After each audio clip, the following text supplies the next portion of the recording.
So by this step, you should be searching for real estate, and in tandem, you're also working on your business plan.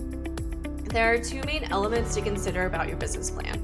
The first is a comprehensive document. This might be your mission or vision for the business, goals about your team, the products or services that you might provide, market opportunities, strategy for how to obtain capital, community involvement, and impacts, your environmental and marketing and sales plan. And really, you should create a comprehensive document that can answer anything and everything.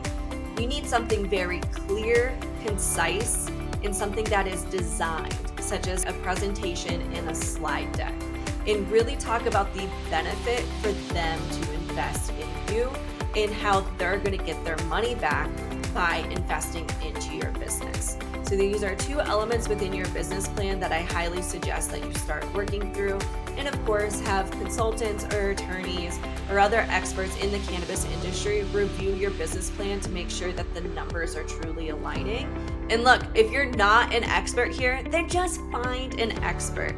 No matter what type of cannabis business you operate, you need to find someone with experience in the legal industry, and more than likely within your application, your state regulators are going to want to see someone on your team, even better like an owner, who has operated a legal cannabis business in some capacity. So if you're a dispensary, make sure you have a stacked retail team. And if you need some extra help, I'm always here to help. Me and my team can be reached at rmcc.io, and just check out our website to learn more about the licensing application, building out compliance programs, and most importantly, keeping you compliant while building profitability within your business.